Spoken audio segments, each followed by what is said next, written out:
Salut à tous, bienvenue sur la chaîne Les mots de la vie, la chaîne que vous pouvez retrouver également sur Facebook, intitulée Les mots de la vie et Instagram. Donc aujourd'hui, comme je vous l'ai promis, nous allons parler des pervers narcissiques. Vous avez été nombreux à me suivre, il me semble 3000 vues et je sais plus combien d'abonnés par rapport à cette vidéo. Donc on va voir, débattre un peu ensemble, peut-être sur le sujet. J'ai eu beaucoup de retours, des positifs, des négatifs, bien sûr des témoignages de personnes qui avaient été avec des pervers. Suite à tout ça, j'ai eu l'idée de créer un groupe. Le groupe sur Facebook se nomme Victime d'un pervers narcissique. Nous sommes déjà pas mal de membres et le groupe est caché. Donc n'ayez pas peur de venir, je suis l'administratrice, donc je filtre les entrées. Voilà. Alors de mon côté, où on en est aujourd'hui? C'était la question que vous me posiez. Comme vous le savez tous, en ce moment, c'est confinement. Donc personne ne peut trop bouger en France, sauf les non-confinés, comme moi, les soignants par exemple, ou alors les ambulanciers, les forces de l'ordre, et j'en passe, ceux qui font des travaux, ou les caissières, tout ça, tous les métiers, on va dire, pauvres, qu'on n'en a rien à faire habituellement. Là, bien sûr, on nous applaudit, bravo, grâce à vous, force à vous. Enfin, je suis pas là pour faire le débat là-dessus, juste une aparté. Donc, concernant les pervers narcissiques, de mon côté, il n'a pas changé. Au contraire, il a progressé, je dirais même. Il s'est mis en réserve à peu près 2 mois.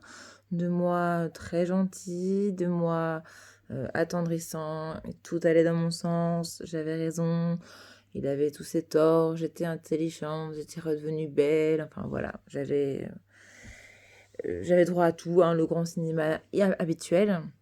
J'ai réussi à ne pas retomber dans ces filets sans pour autant pas avoir passé des moments difficiles, des moments très difficiles, on va dire même, où je me posais des questions si c'était vraiment moi la folle ou lui, parce que je me sens aussi fautive dans cette relation, parce qu'une relation on l'a construit à deux, en me disant que oui, peut-être j'avais mes torts et j'avais laissé tout ça se faire, et que si j'avais dit stop avant, on n'en serait pas là maintenant. La vidéo va aussi dans le sens de nos enfants, c'est-à-dire les enfants des pervers narcissiques. Quand on est en couple avec un pervers, on peut avoir un enfant, ce qui est mon cas. Donc j'ai une petite fille toute jeune de 5 ans qui crie, qui hurle, qui ne veut jamais aller chez son papa. Ça va par des moments d'hurlement, de scènes horribles, même dans des lieux publics, hein, où les gens se demandent ce qui se passe. Elle m'arrache les cheveux, elle s'accroche aux portières, elle veut pas descendre de la voiture, on l'attache de force, elle hurle maman, je pleure, elle pleure, on s'appelle 1 heure au téléphone après, et bien sûr il entend toute la conversation. Ça le fait rire, hein, je pense qu'il jubile, donc bien sûr il met ça sur mon dos, c'est de ma faute, tu m'aurais pas quitté, on n'en serait pas là. En fait, on n'en serait pas là tout simplement s'il était quelqu'un de sensé normal. Mais avec ce confinement et ma profession de soignante, ma fille va plus régulièrement donc, chez son papa, qui a pourtant un travail où il est obligé d'être sur le terrain, ce qui est dans les forces de l'ordre. Donc on essaye un peu de jongler tout ça. Et ma fille, bien sûr, en pâtit encore une fois. Et c'est là que son vrai visage est enfin réapparu, car il n'a pas voulu céder. J'avais trouvé des moyens de garde, d'autres moyens de garde qu'elle aille chez lui, mais vu que c'est son père, j'ai pas trop le choix, alors qu'elle ne veut pas y aller. Il préfère son bonheur égoïste qu'au bonheur de sa fille. Après, je ne sais pas, je suis pas juge, je suis pas là pour dire qu'est-ce qui est bon pour elle ou pas. En tant que maman, je pense que ce n'est pas bon d'aller chez lui, vu les circonstances dans lesquelles elle peut se mettre et se mettre en danger elle-même, se faire du mal, me faire du mal aux proches.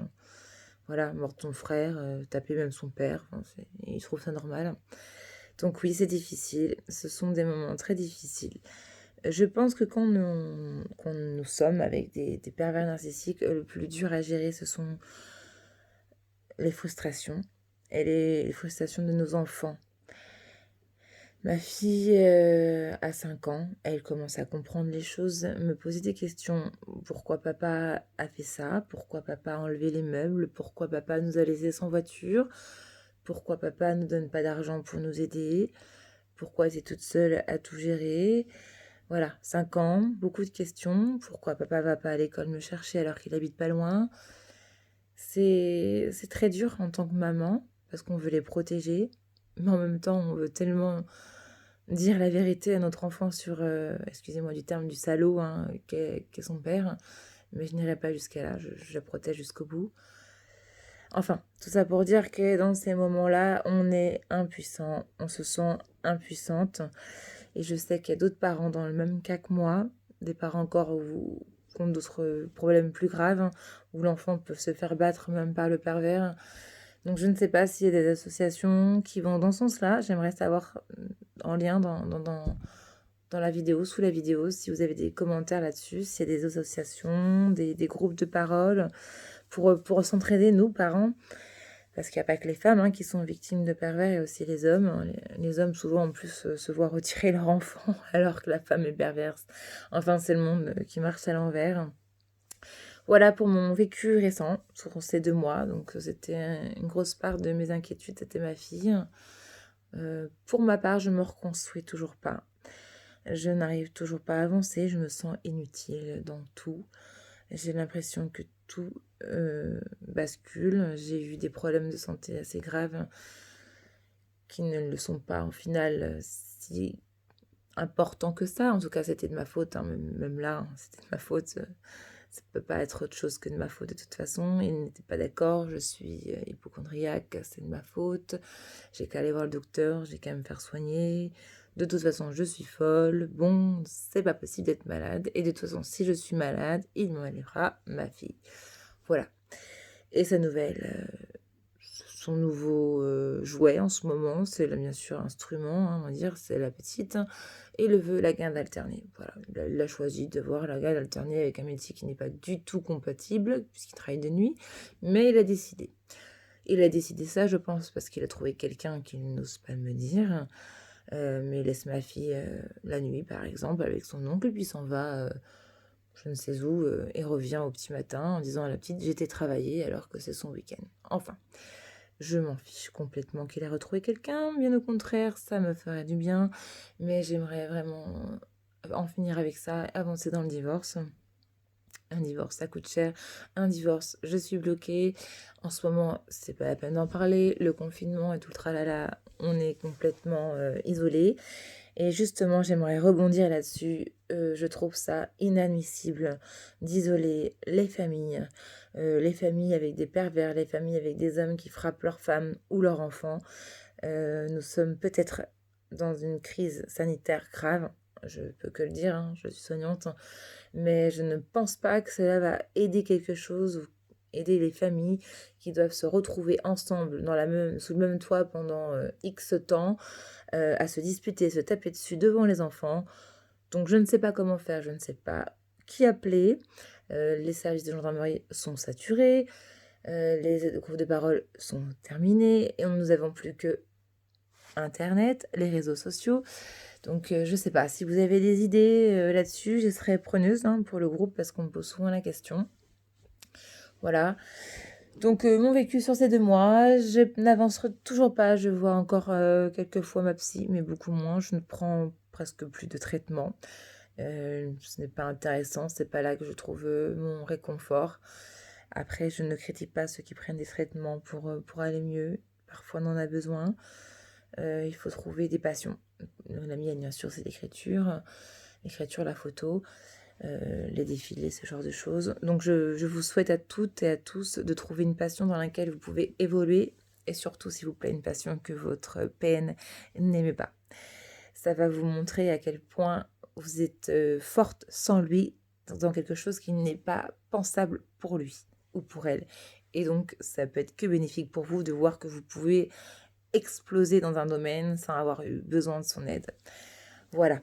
Donc j'aimerais aussi avoir tous vos retours sur ces derniers mois, ces dernières semaines où j'ai pas été beaucoup présente parce que je travaille beaucoup. Donc s'il vous plaît, sur les mots de la vie, sur Insta, sur même ma chaîne YouTube, que vous pouvez partager, liker, tout ça. N'hésitez pas vraiment à me mettre en commentaire vos retours, ce qui s'est passé et surtout contactez-moi sur le groupe d'entraide d'un pervers narcissique sur Facebook, hein, victime d'un pervers narcissique. J'aimerais vous aider, j'aimerais qu'on s'entraide et je cherche aussi des administrateurs pour m'aider parce qu'il y a beaucoup de boulot. En tout cas, j'aimerais faire le bien autour de moi, avoir reçu tant de mal pendant tant d'années. Faire le bien, c'est aussi une guérison, c'est une étape, hein. Et je suis à l'étape de la solitude, où je me sens seule. Et ce groupe m'aide. Et je pense qu'il pourrait aussi vous aider, car il y a beaucoup d'étapes, comme vous le savez, hein, dans ce processus suite à la rupture d'un pervers. On y retourne souvent d'ailleurs, et à cause de cette solitude et ce besoin de l'autre. On peut retrouver quelqu'un et retrouver une situation normale. Mais je sais qu'au départ, c'est pas facile et vous penserez que c'est pas une situation normale puisque cette personne-là ne vous vampirisera pas, ne vous serez pas exclusif en fait. Voilà, donc c'est difficile, c'est encore une autre étape. Il y a beaucoup de livres sur le sujet, beaucoup de forums. Allez voir tout ça sur Internet. N'hésitez pas à me poser toutes les questions qui vous viennent pas à la tête. Pas de mauvaise, pas de bonne. Je suis là pour vous aider. Nous sommes tous là pour s'entraider. Alors, je vous laisse me recontacter. En attendant, je vous souhaite un très bon dimanche. Restez chez vous. Ne sortez pas, s'il vous plaît. Les soignants, toutes les personnes qui sont dehors, beaucoup de courage. Essayez de dormir, de vous reposer. Tous ensemble face à la maladie, face au virus. Comme on dit, tous ensemble, on est plus fort. Alors, restez à la maison, confinés, s'il vous plaît. Ça nous aidera. Et pour ce qui est des pervers narcissiques, on vous emmerde. À bientôt!